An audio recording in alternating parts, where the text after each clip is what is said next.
Bismillahirrahmanirrahim. Alhamdulillahirabbil alamin. Wassalatu wassalamu ala asrafil anbiya'i wal mursalin sayyidina wa habibina wa syafi'ina wa maulana Muhammad wa ala alihi wa ashabihi ajma'in. Subhanaka la ilma lana illa ma 'allamtana innaka antal alimul hakim. La haula wa la quwwata illa billahil aliyil azim. Amma ba'du.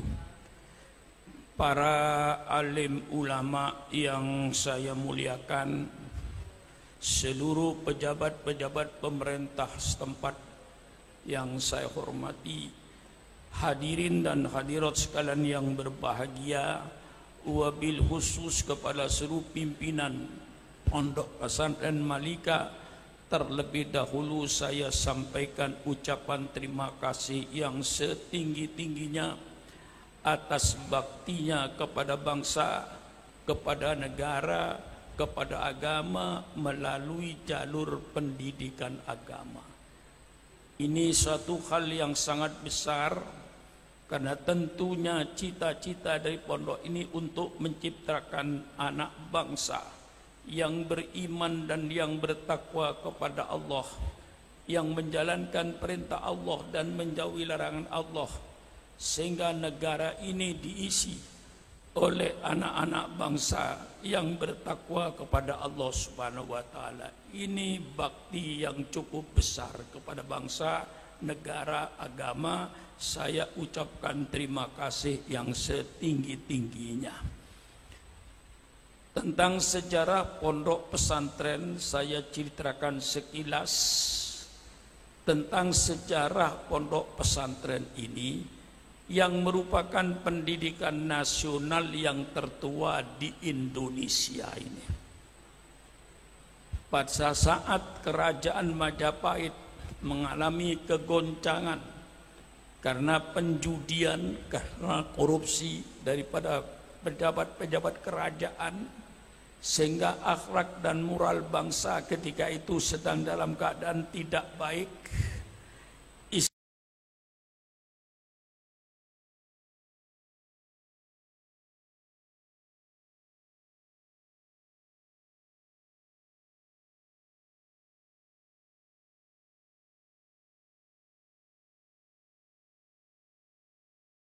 Istri daripada Raja Majapahit meminta kepada Raja Majapahit untuk mendatangkan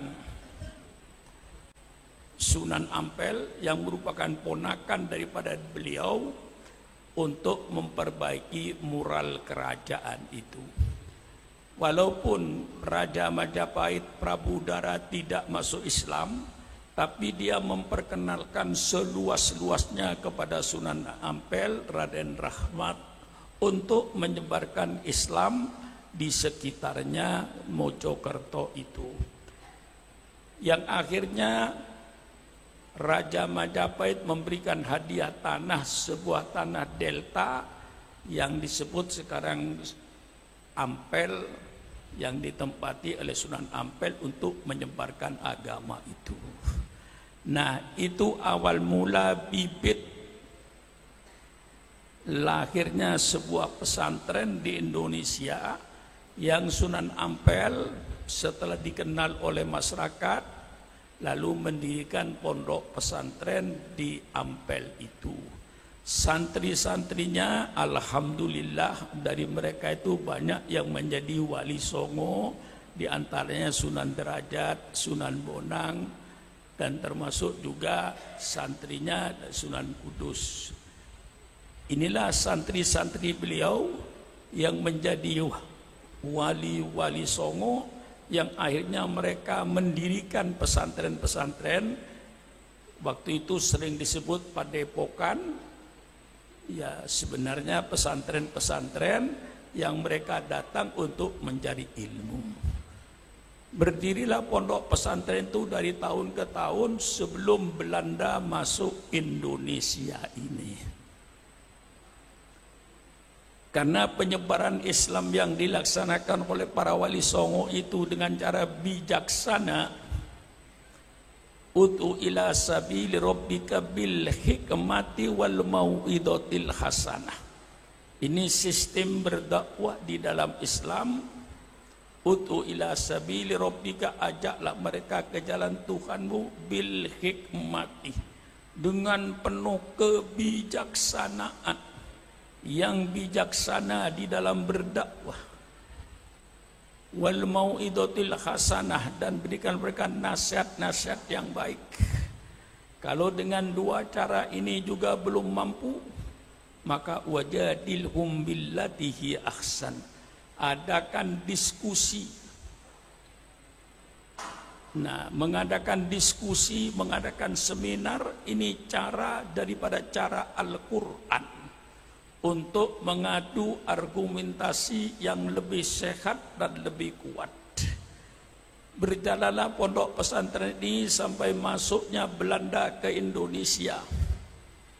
Tentu Belanda mengerti bahwa Islam itu merupakan musuhnya dia, sehingga dalam segala tekanan penjajahan Belanda, akhirnya pondok-pondok pesantren itu rata-rata berada di pedesaan, tidak ada di perkotaan. Itu zaman Belanda karena dimusuhi oleh Belanda. Dengan beratus-ratus tahun pondok pesantren itu berjalan, yang melahirkan pahlawan-pahlawan bangsa yang ditulis dengan tinta emas oleh negara Republik Indonesia. Di antaranya misalnya Pangeran Diponegoro, Tengku Umar, Cut Nyadin, Cut Mutia, Imam Bonjol, Sultan Hasanuddin, dan masih puluhan lagi pahlawan-pahlawan bangsa yang diciptakan oleh pondok pesantren. Berapa tokoh Muhammadiyah yang mendapat gelar pahlawan, puluhan tokoh NU yang mendapat gelar pahlawan bangsa. Ini menunjukkan bahwa tokoh-tokoh Islamlah yang pertama kali membangkitkan semangat untuk anti penjajahan. Berkembanglah pondok pesantren sampai detik ini, sampai saat ini, dengan segala pahit getirnya di dalam politik. Jadi kalau saya ditanya siapa yang pertama kali berusaha mencerdaskan anak bangsa ini, tentu saya jawab, yang pertama kali berusaha mencerdaskan anak bangsa ini adalah para alim ulama di Indonesia ini semenjak jauh sebelum Belanda masuk. Sudah berusaha untuk mencerdaskan anak bangsa ini, yang lahirnya melahirkan pahlawan-pahlawan bangsa yang ditulis dengan tinta emas oleh pemerintah Republik Indonesia ini. Adapun SD, SMP, SMA, perguruan tinggi, itu pendidikan setelah kita merdeka, setelah enak dengan segala fasilitasnya, tapi pondok pesantren berdiri di atas segala penderitaannya dengan penjajahan Belanda. Itulah sejarah sejarah pondok pesantren yang dimulai Sunan Ampel Surabaya sampai detik ini, alhamdulillah. Sekarang lebih berkembang lagi pondok pesantren ini dengan menyesuaikan perkembangannya, baik dengan perkembangan teknologinya. Alhamdulillah, pondok pesantren tidak ketinggalan di dalam pendidikan ini.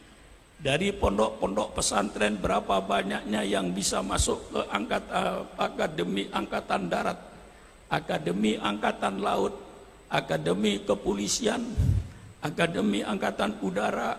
Sudah banyak puluhan daripada pesantren-pesantren yang memasuki akademi-akademi angkatan perang ini. Ini saudara lagi belum lagi yang masuk ke Gajah Mada, ke UI.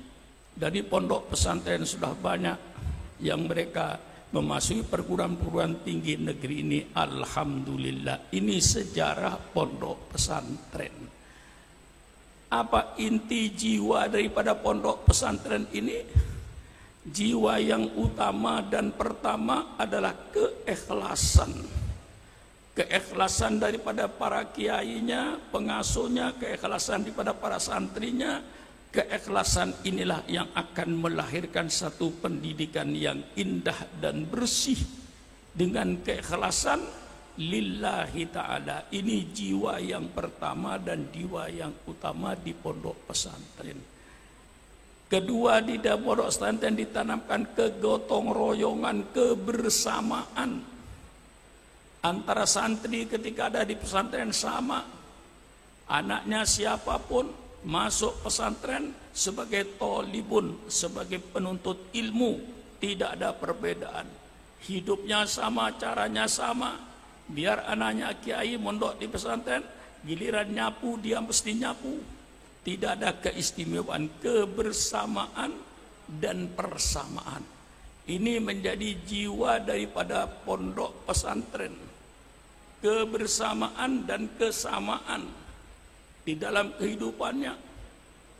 Kemudian dididik dengan hidup sederhana, tidak hidup bermewah-mewahan. Itulah pondok pesantren. Tentu kata-kata sederhana ini sesuai dengan perkembangan bangsanya. Mungkin kalau dulu dianggap itu mewah, tapi sekarang sudah dianggap bukan mewah lagi. Satu contoh misalnya, dulu yang punya HP itu hanya gubernur ke atas, gubernur ke bawah nggak punya HP, sehingga barang HP dianggap mewah. Tapi saat ini HP bukan barang mewah lagi, sudah menjadi barang kebutuhan masyarakat. Sampai tukang becak pun bukan punya HP, tukang rumput pun yang di sawah-sawah sekarang di Indramayu, Kiai Masuri, yang di sawah-sawah cari rumput sudah pegang HP semua. HP bukan barang mewah, sudah menjadi barang kebutuhan. Dulu termasuk barang mewah. Jadi soal sederhana dan mewah itu tergantung kepada lingkungannya. Disinilah pendidikan pondok pesantren itu. Untuk apa pondok pesantren didirikan? Tentu untuk melestarikan agama yang kita cintai. Satu organisasi, satu agama, satu pemikiran akan berlangsung dan akan abadi kalau ada generasi penerusnya. Di dalam Islam, madhab itu banyak, tidak hanya madhabul arba'ah, mungkin puluhan madhab. Tapi yang bisa bertahan sampai sekarang madhabul arba'ah. Madhab Imam Abu Hanifah, madhab Imam Malik, madhab Imam Syafi'i, madhab Imam Ahmad Ibn Hanbal. Mengapa keempatnya ini bisa bertahan? Karena adanya generasi penerus. Kalau seandainya tidak ada generasi penerus, tentu madhab akan hilang. Maka kita mendirikan pondok pesantren ini tujuan untuk melestarikan agama yang kita cintai di negara kesatuan Republik Indonesia ini. Ini yang menjadi tujuan pokok, melestarikan agama yang kita cintai untuk memperlihatkan kepada umat. Huwallazi arsala rasulahu bil huda wa dinil haq liyudhhirahu 'alad dini kullih. Dialah Allah yang mengutus utusannya bil huda dengan petunjuk, wa dinil haq dan agama yang benar. Untuk apa petunjuk ini? Untuk apa agama yang benar ini? Liyudhhirahu 'alad dini kullih, untuk diperlihatkan, ditampakkan tentang peradaban Islam ini. Maka seluruh para santri itu sekarang berkewajiban untuk menampakkan tentang peradaban yang dibawa oleh Islam ini. Rasulullah datang merubah suatu peradaban dari peradaban jahiliyah kepada peradaban Quran, kepada peradaban sunnah Rasulullah Sallallahu Alaihi Wasallam. Ini kewajiban para santri memperlihatkan, menampakkan peradaban Al-Quran. Bagaimana peradaban Al-Quran di dalam politik? Mari kita perlihatkan kepada bangsa Indonesia ini, agar mereka tahu inilah politik di dalam Islam. Kita tampakkan peradaban berumah tangga, bagaimana peradaban berumah tangga dalam Islam, bagaimana membangun rumah tangga, dan ini harus kita tampakkan, kita perlihatkan, kita pamerkan kepada bangsa ini.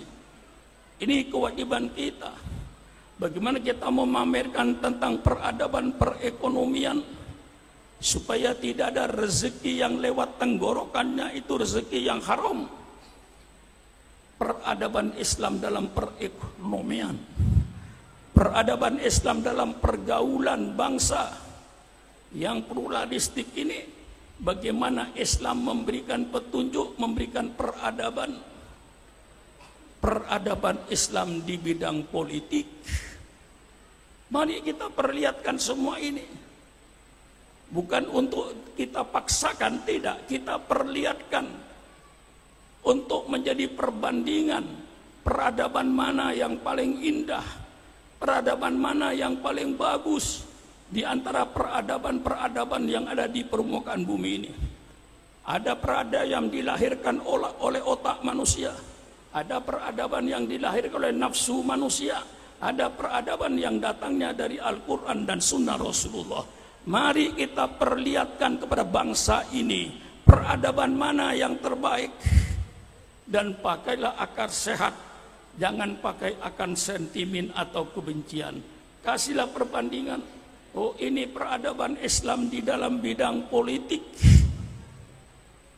untuk mewujudkan satu negara yang adil dan makmur. Kalau ada orang bicara Islam tidak bicara politik, itu menunjukkan kebodohan dia terhadap ajaran Islam, memperlihatkan kebodohannya. Kalau dikatakan Quran tidak bicara politik, itu bukan menunjukkan dia ilmuwan, menunjukkan kegoblokannya terhadap ajaran Islam. Rasulullah yang mulai dari awal berjuang, Islam turun tidak langsung jaya. Islam ini jaya karena diperjuangkan oleh Rasulullah dengan segala pengorbanannya. Rasulullah berdakwah dengan sembunyi-sembunyi karena ancaman orang kafir Quraisy. Baru Rasulullah berdakwah terang-terangan setelah datang perintah Allah langsung. Fasda bima tu'mar wa arid 'anil jahilin. Baru Rasulullah terang-terangan berdakwah. Begitu Rasulullah terang-terangan berdakwah, apa yang dihadapi Rasulullah Sallallahu Alaihi Wasallam? Penyiksaan, pembunuhan, kekerasan. Sayyidina Bilal diikat tangannya, diseret di padang pasir, perutnya dikasih batu supaya mereka kembali pada peradaban jahiliyah. Tapi Sayyidina Bilal dengan kokohnya, wahid, ahad, ahad, ahad, Allah yang Maha Esa, Allah yang Maha Esa. Tidak goyang imannya karena diseret di padang pasir. Ada yang dibunuh, ada yang dengan kekerasan, segala macam cara. Ini politik yang dialami oleh Rasulullah Sallallahu Alaihi Wasallam. Maka Rasulullah mempunyai pengalaman politik yang sangat matang. Ketika beliau menjalankan dakwanya dengan terang-terangan, diancam, dibunuh, tapi ternyata kekerasan, kekejaman, pembunuhan tidak mampu untuk memadamkan api Islam yang mulai menyala di dada para sahabat Rasulullah. Api Islam semakin besar untuk menerangi kegelapan-kegelapan kota Mekkah. Kemudian diadakan lagi perubahan politik. Politik dialami Rasulullah cukup matang. Diembargo ekonominya, ditulis di Ka'bah seluruh bangsa Arab tidak boleh mengadakan hubungan dagang dengan umat Islam, supaya umat Islam mati kelaparan. Politik embargo ekonomi bukan bangsa Libya yang mengalami, bukan bangsa Irak yang mengalami. Rasulullah Sallallahu Alaihi Wasallam pertama kali politik embargo ekonomi. Tapi ternyata embargo ekonomi tidak mampu untuk memadamkan api Islam. Justru api Islam semakin membesar di kota Mekah ini. Mereka merubah politiknya lagi dengan politik damai.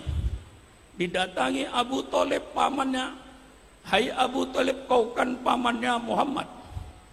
Tanya sama Muhammad tuh maunya apa? Kalau dia ingin jadi raja, kami penduduk Mekah siap untuk mengangkat Muhammad jadi raja dengan syarat berhenti menjalankan agamanya, berhenti berdakwahnya." Abu Thalib tanya sama ponakanmu maunya apa?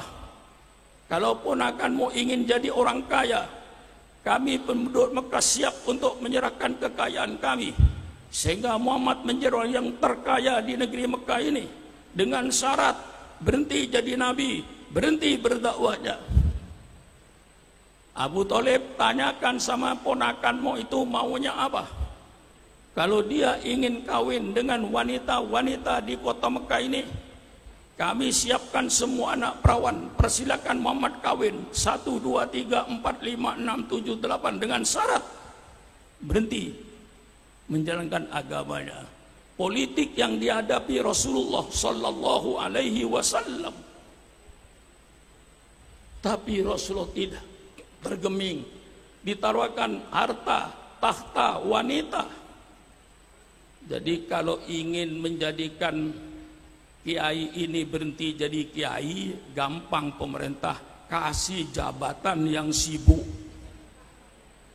Misalnya contoh, kalau Sukron Makmun ingin jadi kiai, pemerintah angkat Sukron Makmun jadi menteri luar negeri. Kalau Sukron Makmun jadi menteri luar negeri, otomatis berhenti jadi kiai. Kiai Multazam mengundang saya, "Oh, Pak Kiai ada di New York." Diundang lagi, "Pak Kiai ada di Jepang." Saya menteri luar negeri. Tidak kurang 300 negara di dunia ini. Otomatis berhenti Sukron Makmun jadi kiai. Jadi gampang pemerintah. Kalau kiai ingin berhenti jadi kiai, kasih jabatan yang sibuk. Jangan Sukron Makmun dijadikan menteri dalam negeri. Oh, tambah hebat Islam. Seandainya Sukron Makmun jadi menteri dalam negeri, saya perintahkan semua gubernur se-Indonesia malam Jumat harus yasinan di kantor gubernur. Tidak, saya copot kau jadi gubernur. Kalau saya diangkat menjadi gubernur, saya perintahkan semua bupati-bupati di provinsi saya yang beragama Islam yasinan malam Jumat.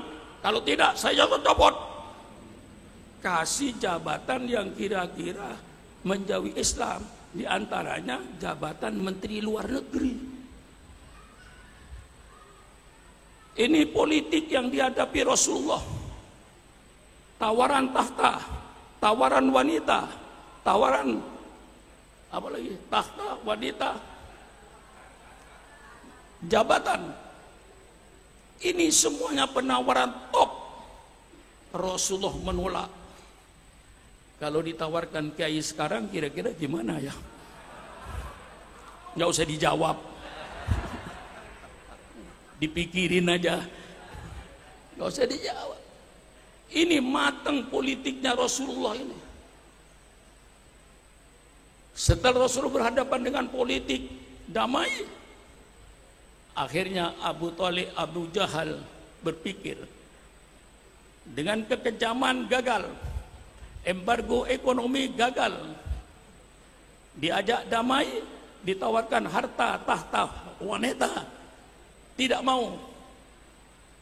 Lalu politik apa yang harus kita jalankan? Politik yang kita jalankan, kata Abu Jahal, mengadakan rapat di Darun Nadwah. Darun Nadwah ini kalau saudara haji, insya Allah 100 meter dari Pancoran Emas itu. Diadakan rapat di situ, tokoh-tokoh Quraisy hadir. Dan menurut tafsir Tobari, dalam tafsir Tobari dihadiri oleh iblis yang ikut menyumbang pikiran. Abu Jahal membuka, kita melawan Muhammad dengan segala macam cara, segala macam politik kita jalankan gagal. Sekarang apa? yang harus kita kerjakan untuk membendung gerakan politik Muhammad ini. Abu Jahal mengusulkan waktu itu, tangkap Muhammad, masukkan penjara. Karena kalau Muhammad masih keluar masuk kampung, keluar masuk desa, lidahnya Muhammad itu manis, mudah diterima oleh masyarakat. Maka satu-satunya tangkap Muhammad, masukkan penjara. Iblis angkat tangan. Maaf, kata iblis, tidak ada gunanya engkau menangkap Muhammad. Muhammad itu bangsa Quraisy, bangsawan yang disegana dan dihormati di negeri Mekah ini. Kalau keluarganya dipenjara, pasti keluarganya tidak akan terima, pasti akan dikeluarkan nanti untuk menjaga kehormatan bangsanya. Sia-sia kau menangkap Muhammad, tidak ada gunanya Muhammad dipenjara.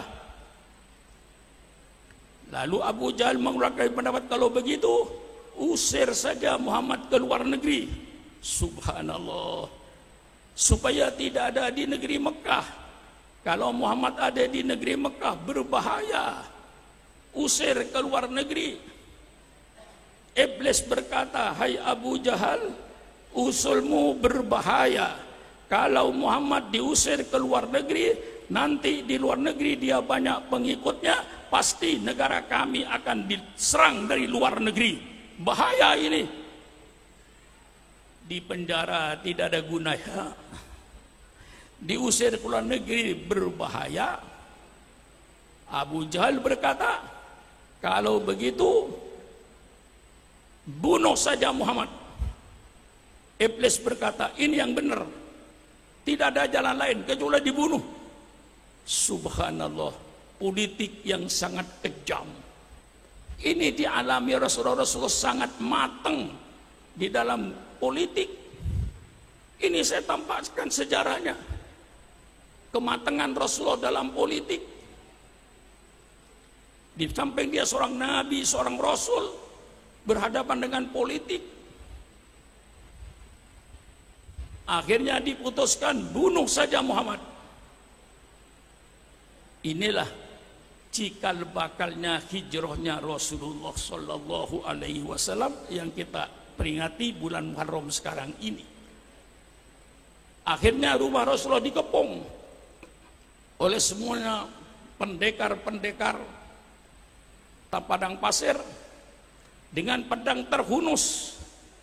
Perintah Abu Jahal, Muhammad keluar, potong lehernya, tidak usah dikasih kesempatan berbicara. Kalau dia dikasih kesempatan berbicara, dia bicaranya pinter. Potong lehernya. Dikepung rumahnya Rasulullah malam itu dengan pedang terhunus. Keluar, potong lehernya. Bagaimana keadaan yang sangat mencekam. Ini politik yang dihadapi oleh Rasulullah Sallallahu Alaihi Wasallam. Masya Allah, Masya Allah, Masya Allah, Masya Allah. Di tengah malam yang mencekam itulah malaikat Jibril turun. Ya Rasulullah, Allah perintahkan kau malam ini meninggalkan kota Mekah. Subhanallah, kota Mekah yang dia cintai, kelahirannya, masqatu ra'sihi. Disitulah kepala Rasulullah dilahirkan. Kota yang sangat dia cintai. Malam gelap gulita yang mencekam itu, Rasulullah diperintahkan untuk keluar kota Mekah. Bagaimana seandainya Anda yang menjadi Rasulullah ketika itu? Perasaan yang mencekam. Tentu dengan isyarat dan petunjuk Allah, Rasulullah mengambil pasir, baca surat Al-Ikhlas, baca surat Al-Falaq, baca surat An-Nas, baca ayat kursi, dan membaca sebagian surat Yasin. Wa ja'alna min baini aydihim saddan wa min khalfihim saddan fa usainahum fahum la yubsirun. Ditabur, mereka tertidur. Disitulah Rasulullah melangkah dengan perasaan yang sangat mencekam. Seandainya ada yang terbangun satu, habis lehernya Rasulullah. Rasulullah selamat. menuju ke rumahnya Sayyidina Abu Bakar Siddiq. Sampai di situ Abu Bakar Siddiq kagum, heran, ada apa tengah malam begini Rasulullah? Allah perintahkan kepadaku dan kepada kau, tinggalkan kota Mekah malam ini. Coba saudara, seorang politik menghadapi keadaan yang sedemikian rupa. Siapa Rasulullah yang berkata tidak berhadapan dengan politik? Baca sejarah Islam. Hai kaum sekuler, jangan kau seenaknya berbicara Islam. Jangan kau berbicara Islam kalau tidak ngaji. Kalau kau tidak pernah mengalami pendidikan agama, kau jadi tokoh masyarakat, tolong jangan berbicara agama. Pelajari dulu baru kau bicara agama. Abu Bakar Siddiq tidak menolak. Kalau itu perintah Allah ya Rasulullah, ayo kita berangkat. Disitulah Abu Bakar Siddiq membuktikan hadis Rasulullah sallallahu alaihi wasallam, la yu'minu ahadukum hatta akuna ahabba ilaihi min malihi wa waladihi wa walidihi wa nasi ajmain. Tidak sempurna iman seseorang itu sebelum aku, kata Allah, dicintai olehnya melebihi daripada hartanya, daripada anaknya, daripada bapaknya, dan dari seluruh manusia yang ada. Baru imannya sempurna. Itulah yang dimiliki Sayyidina Abu Bakar Siddiq radhiyallahu an. Sayyidina Abu Bakar tidak memikirkan rumahnya, keluarga, ayo berangkat. Malam itu dalam keadaan mencekam, berdualah dia menuju Jabal Thur. Sampai di Gua Thur, Rasulullah ngajak istirahat. Abu Bakar, kita istirahat dulu di sini. Paginya Abu Jahal datang, langsung yang ditanya tuh, mana kepalanya Muhammad? Mereka menjawab, Muhammad belum keluar. Didobrak rumahnya, pintunya yang ada Sayyidina Ali karramallahu wajhah. Mana Muhammad, hai Ali? Sayyidina Ali menjawab, saya tidak tahu, saya tidur. Kemudian Abu Jahal mengadakan sayembara. Barang siapa yang menemukan Muhammad dalam keadaan hidup atau mati, hadiahnya 300 unta. Kalau di Tangerang ini menjadi 900 kerbau. Satu unta sama dengan 3 kerbau. Mereka melacak semuanya. Karena di padang pasir dan umat tidak banyak, segera ketemu 4 kaki menuju kepada Jabal Thur itu. Tapi apa yang terjadi? Wa makaru wa makarallah wallahu khairul makirin. Mereka mengadakan tipu muslihat, tapi Allah membuat tipu muslihat yang lebih hebat. Halus. Labah-labah disuruh bikin sarang, merpati disuruh bertelur. Begitu mereka sampai di permukaan gua itu, semuanya teriak, tidak ada orang, tidak ada orang, tidak ada orang. Itu sarang labah-labah tidak robek, masih utuh. Padahal di dalamnya Sayyidina Abu Bakar Siddiq radhiyallahu anhu. Abu Bakar berkata, ya Rasulullah, seandainya mereka melihat ke bawah, pasti mereka melihat kita. Satu-satunya sahabat yang disebut di dalam Al-Quran hanya Abu Bakar. Tidak ada sahabat lain yang disebut di dalam Al-Quran kecuali Abu Bakar.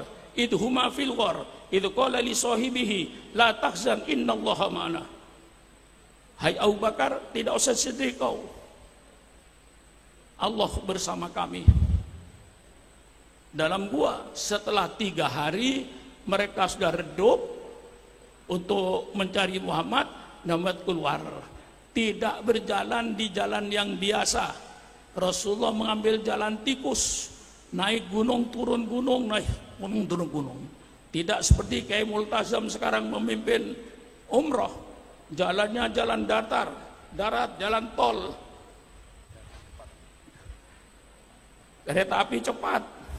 Sudah ada kereta api cepat, pakai AC. Nabimu jalan kaki 426 km, naik gunung, turun gunung, naik gunung, turun gunung. Tidak di jalan lapang. Itulah perjuangan nabimu. Sekarang kita para ulama tinggal menikmati.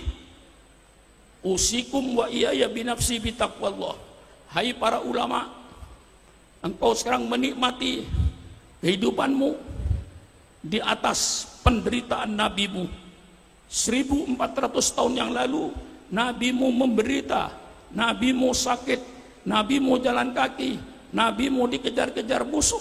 Sekarang para ulama nikmat dengan agama Islamnya, umat Islam nikmat dengan agama Islamnya, itu di atas penderitaan nabimu.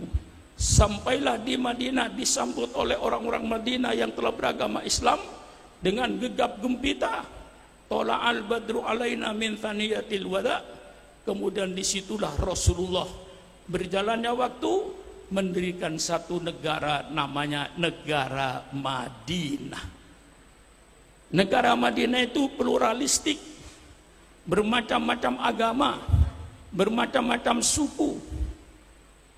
Tapi Rasulullah dapat menyatukan menjadi bangsa Madinah dengan suatu perjanjian yang disebut Piagam Madinah, Mitsaqul Madinah. Di dalam perjanjian Mitsaqul Madinah inilah dapat menyatukan bangsa yang pluralistik, berbeda-beda suku, berbeda-beda agama. Maka kalau bangsa Indonesia yang menyatakan dirinya pluralistik, ingin hidup rukun dan damai dalam satu negara, bacalah Piagam Madinah, pelajari Piagam Madinah. Kalau perlu diterapkan di Indonesia demi kesatuan dan persatuan bangsa Indonesia. Saya tawarkan Mitsaqul Madinah. Persilakan baca Piagam Madinah. Dalam Rasulullah menyatukan bangsa yang bersuku-suku, bangsa yang berbeda-beda agama, berbeda suku, tapi dapat disatukan. Apakah negara Madinah yang memenuhi persyaratan sebagai suatu negara? Saya jawab memenuhi persyaratan.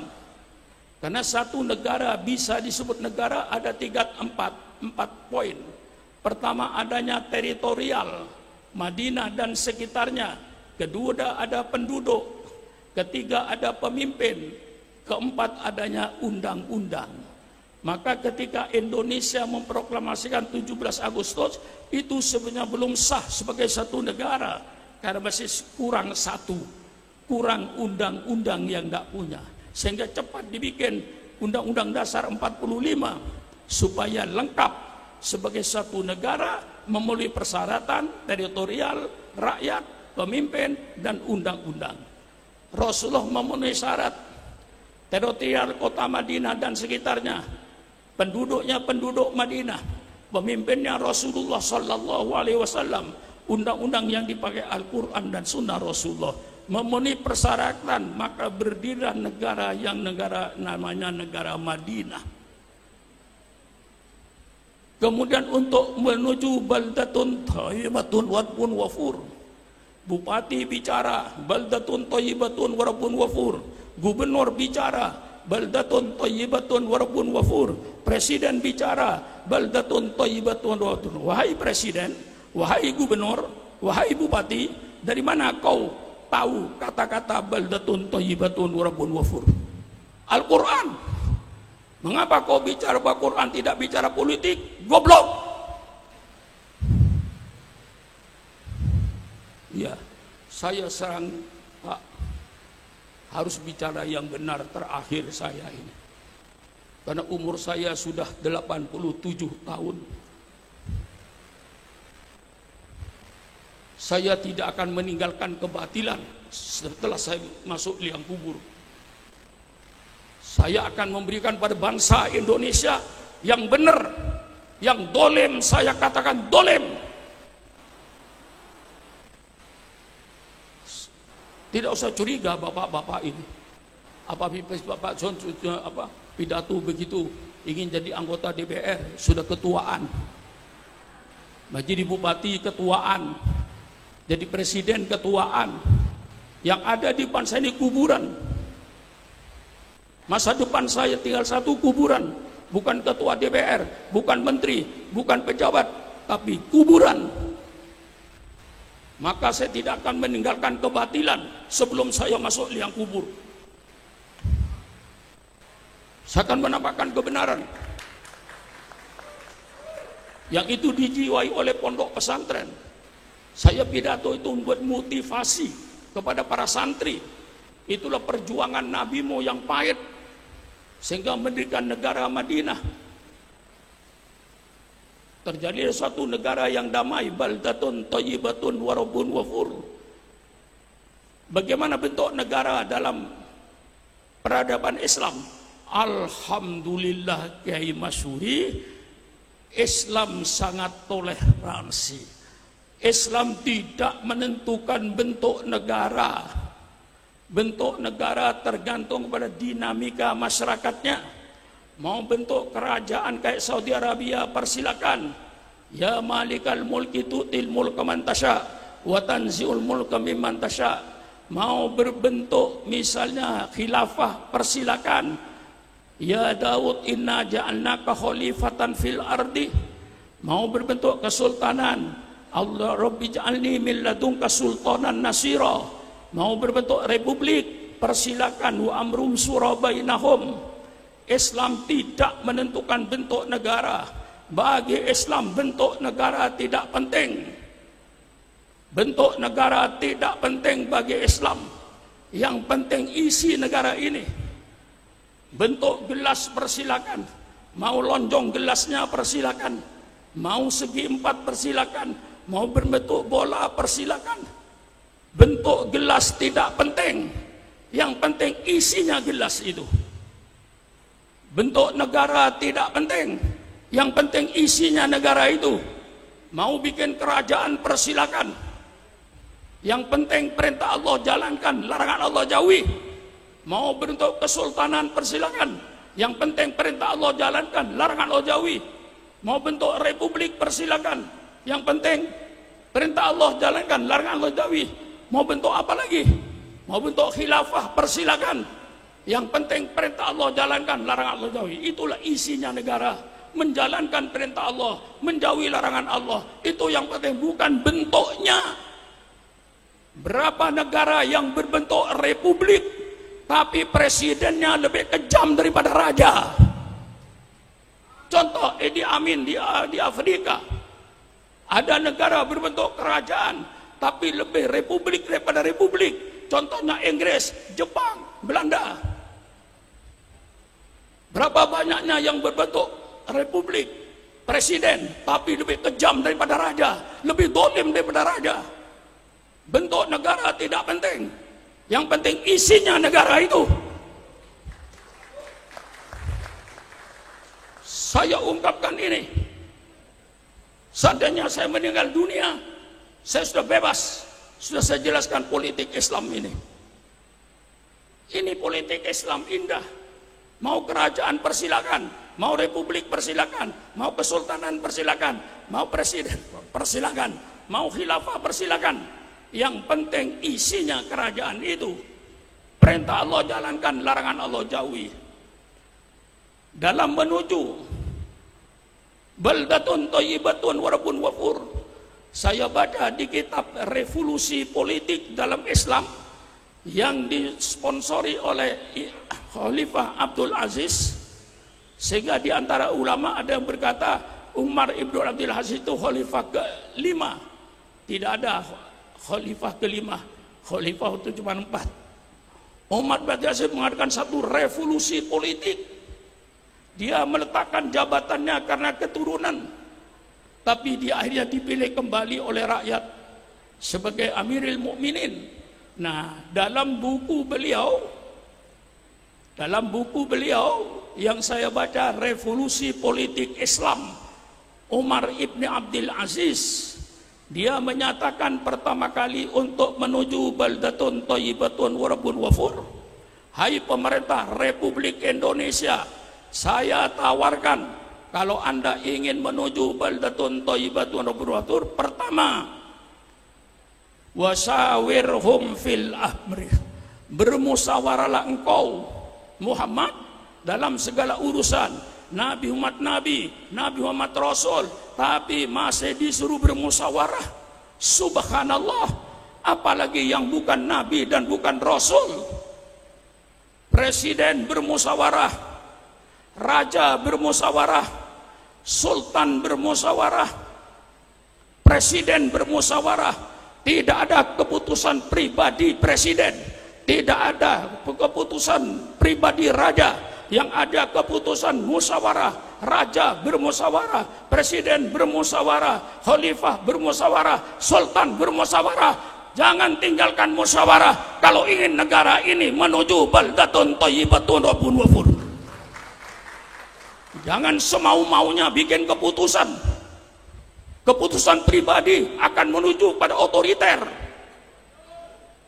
Contoh Indonesia, republik, tapi adanya kepres, adanya peraturan presiden, adanya kuda presiden, akhirnya apa? Menuju diktator. Mari kita buka. Saya buka supaya saya nanti di liang kubur sudah bebas. Saya sudah menyampaikan semuanya. Diikuti atau tidak bukan urusan saya. Diikuti oleh pemerintah, alhamdulillah. Tidak diikutin pun syukran makmun, tidak menyesal. Ini pertama kali musyawarah. Biar presiden bermusyawarah, biar raja bermusyawarah, biar sultan bermusyawarah, biar khalifah bermusyawarah.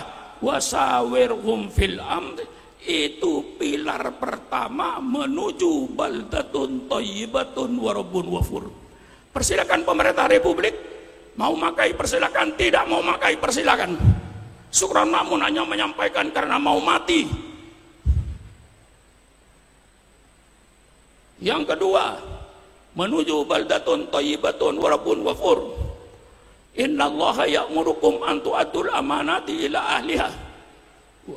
Allah menyuruh kamu memberikan jabatan kepada ahlinya. Jangan mengangkat pejabat pemerintah sembarangan. Jangan mengangkat ketua RT sembarangan. Jangan mengangkat ketua RW sembarangan. Jangan mengangkat curah sembarangan.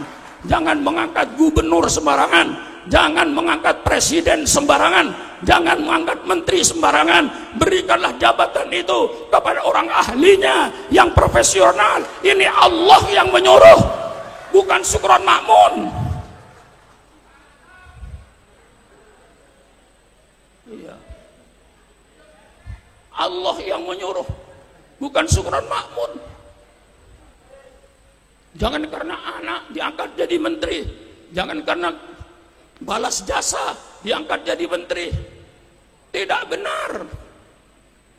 Innallaha ya'murukum an tu'addul amanati ila ahliha. Dalam hadis politiknya Rasulullah sallallahu alaihi wasallam ditanya, Rasulullah bersabda, idza du'iatil amanatu fantadiris sa'ah. Apabila amanah kepercayaan sudah hilang, tunggulah hancurnya suatu negara. Rasulullah ditanya, bagaimana hilangnya kepercayaan Rasulullah? Bagaimana hilangnya amanah Rasulullah? Rasulullah bicara dalam hadis politik, idza wusidal amru ila ghairi ahlihi fantadiris sa'ah. Apabila urusan ini diserahkan kepada orang yang bukan ahlinya, tunggulah hancurnya negara ini. Ini semua mubalik se-Indonesia hafal. Cuman tidak tahu hadis ini dari pangkalnya. Cuman tahunya idza wusidal amru ila ghairi ahlihi fantadiris sa'ah. Ini saya jelaskan pangkalnya dari mana? Dari ayat Quran, innallaha ya'muru an tu'addul amanah ila ahliha. Berilah kepercayaan ini kepada ahlinya. Jangan sembarangan mengangkat pejabat pemerintah. Jangan karena senang, jangan karena keluarga, tapi berikanlah jabatan-jabatan negara ini kepada orang yang profesional, yang ahlinya, sehingga negara nanti akan menuju pada kejayaannya. Pemerintah mau makai persilakan. Pemerintah tidak mau makai persilakan.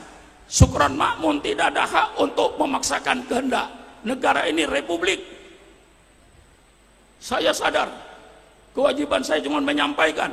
Pemerintah pakai, alhamdulillah. Tidak dipakai, alhamdulillah. Yang penting syukran makmun sudah menyampaikan. Yang ketiga, untuk menuju baldatun thayyibatun wa rabbun ghafur. Wa idza hakamtum bainan nas an tahkumu bil adli. Kalau kau menetapkan hukum di antara manusia, tetapkan hukum yang adil. Jangan tebang pilih. Jangan ada DPU, daftar pencarian orang. Itu mengapa ada pendaftar pencarian orang, kan disembunyikan. Karena dibela. Tidak mungkin Bapak polisi tidak bisa mencari orang yang DPU itu. Biar lari di luar negeri pasti ketahuan. Kecuali kalau dilindungi oleh seseorang yang berpengaruh, baru Bapak polisi tidak bisa mencarinya. Saya bicara terang-terangan Pak polisi. Sampai punya keahlian dalam mencari orang kabur. Kemanapun pasti ketemu. Sampai detik ini masih ada beberapa orang yang belum ketahuan oleh polisi. Saya yakin bukan tidak ketahuan, cuman ada yang melindungi.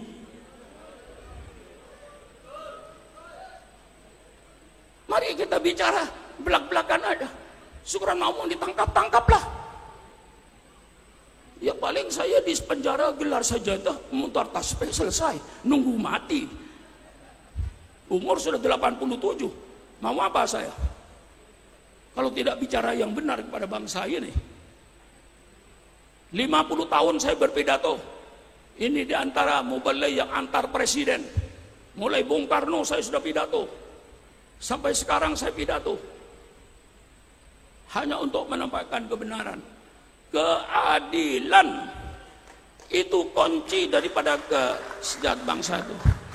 Jangan memimpi negara akan bagus.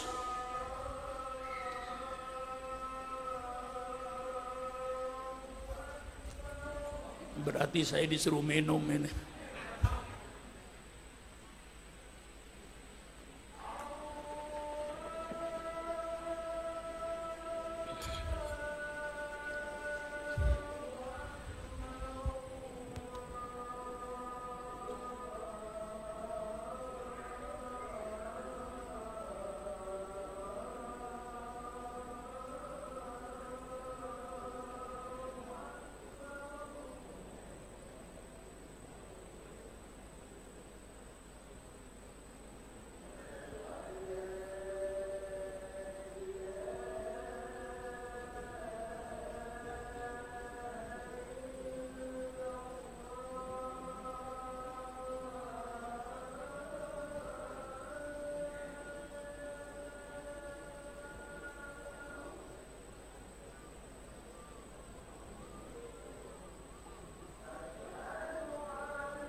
La ilaha illallah Muhammadur Rasulullah.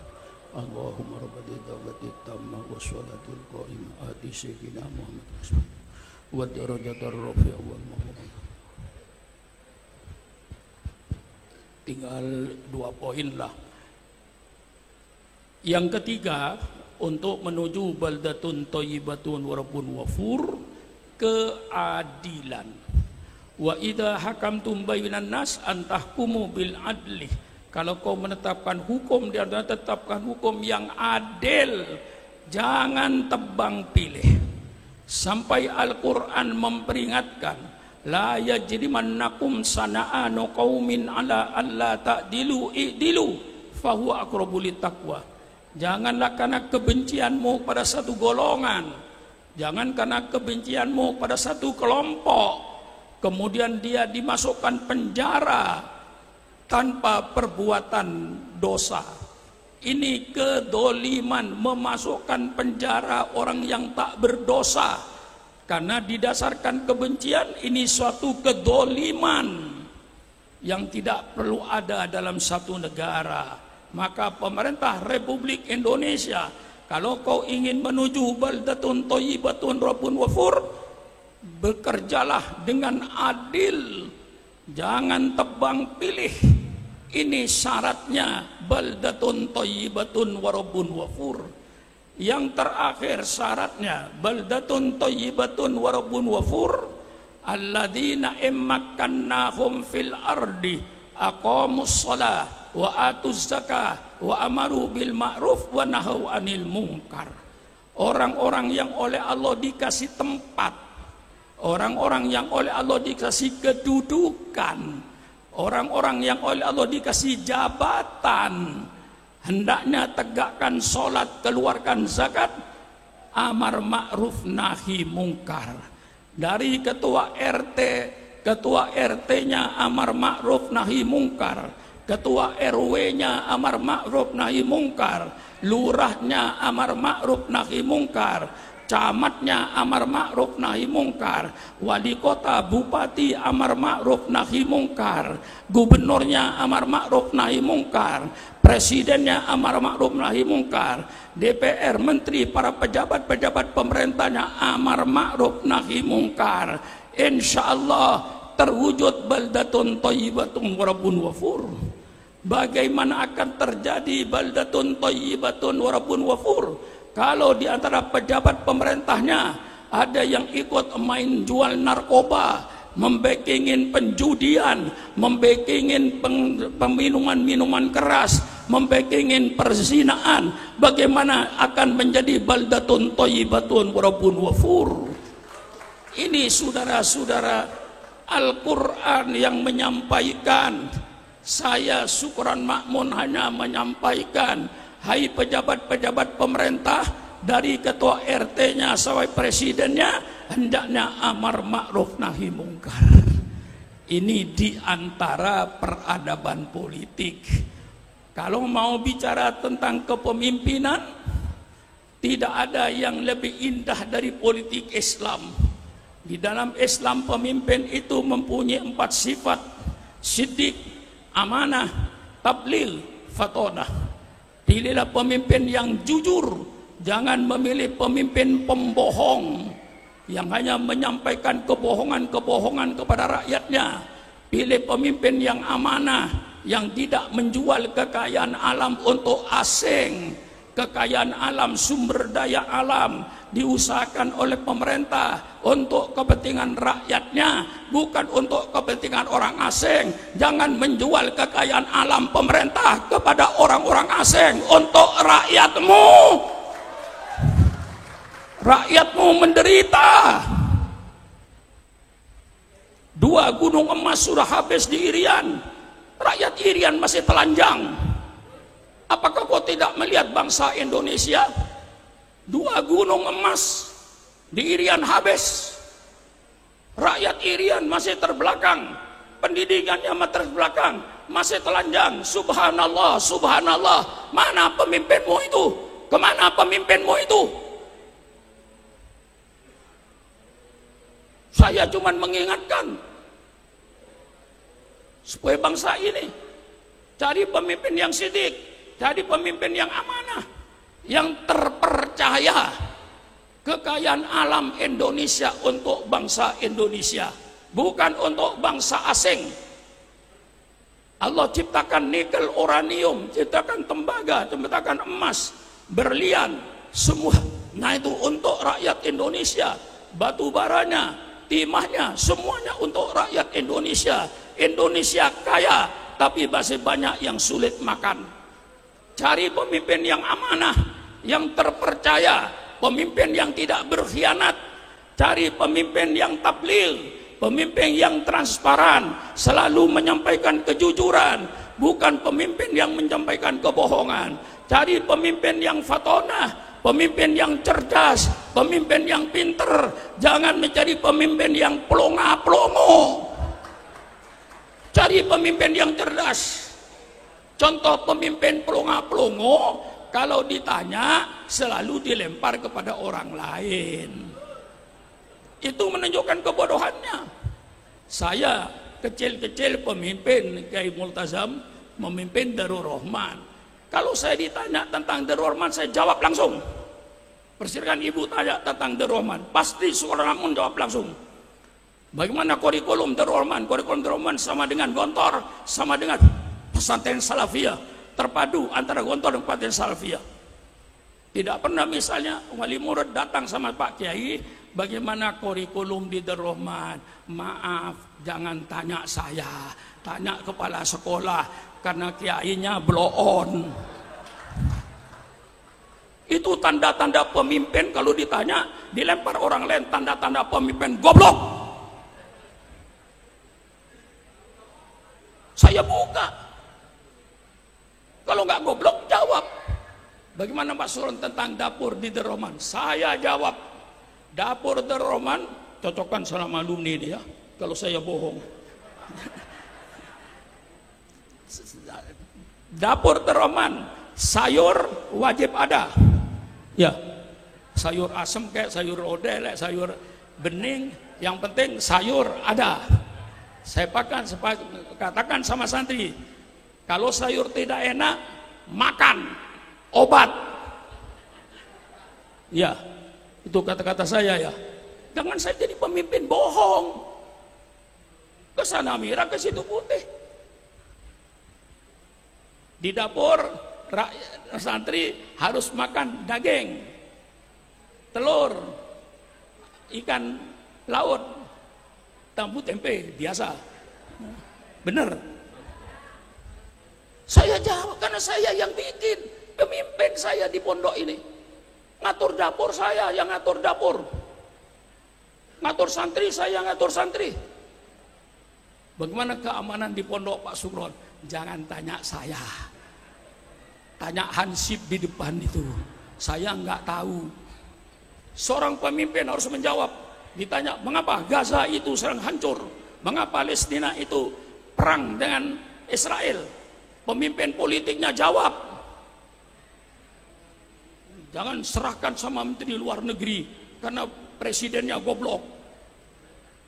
Main menyerahkan, ditanya orang menyerahkan, ditanya orang menyerahkan. Cari pemimpin yang fatonah, yang cerdas. Jangan menjadi pemimpin yang goblok.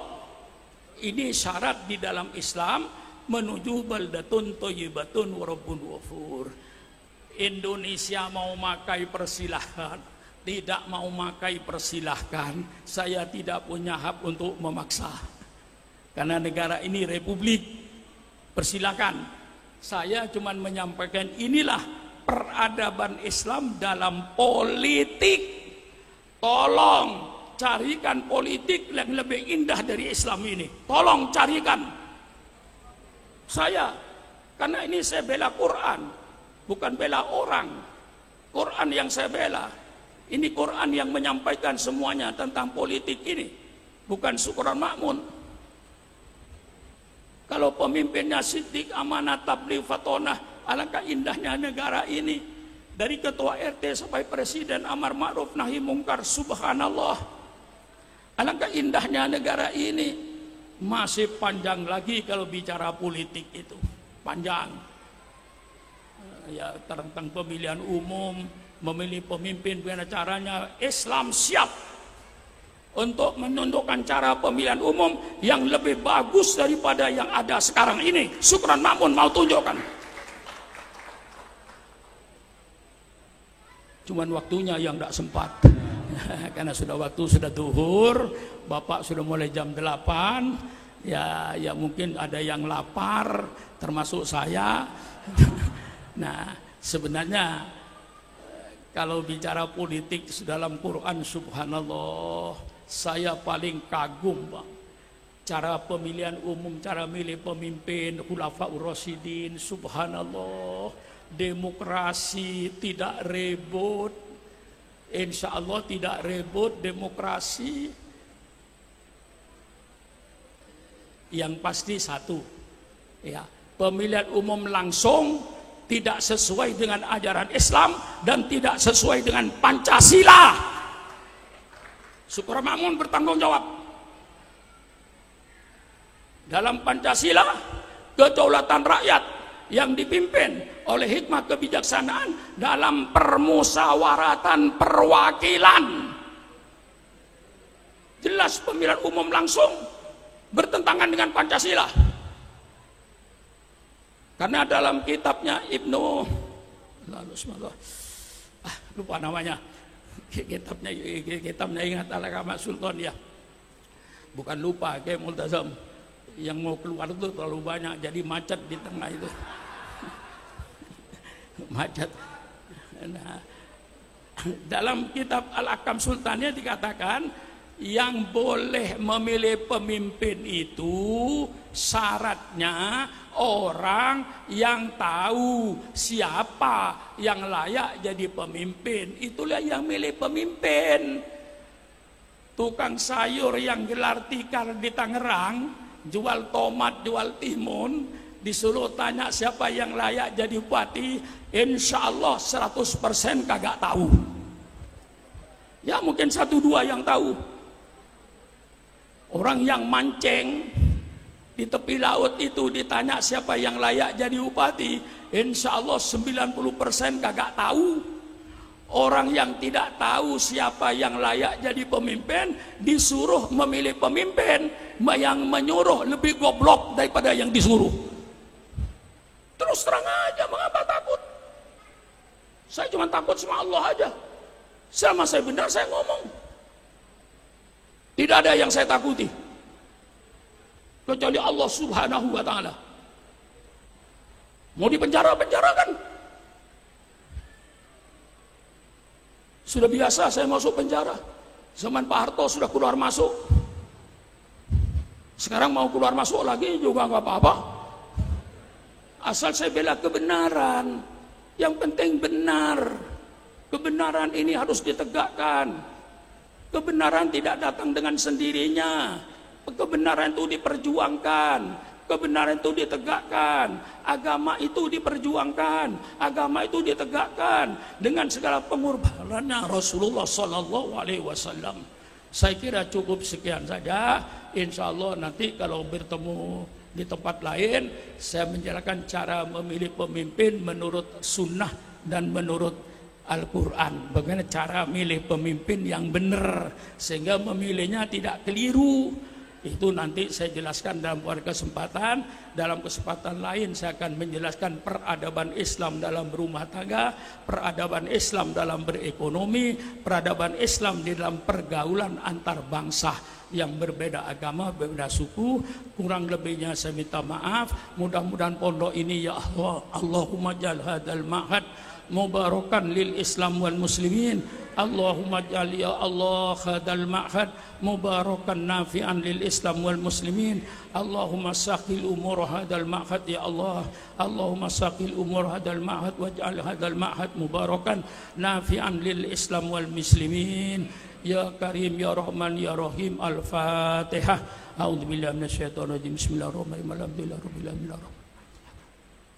Ihdinas siratal mustaqim siratal ladzina an'amta alaihim waladdallin amin. Sekian dari saya dan nanti mungkin ditutup doa oleh kiai yang ada, apa Kiai Masuri atau kiai yang lain.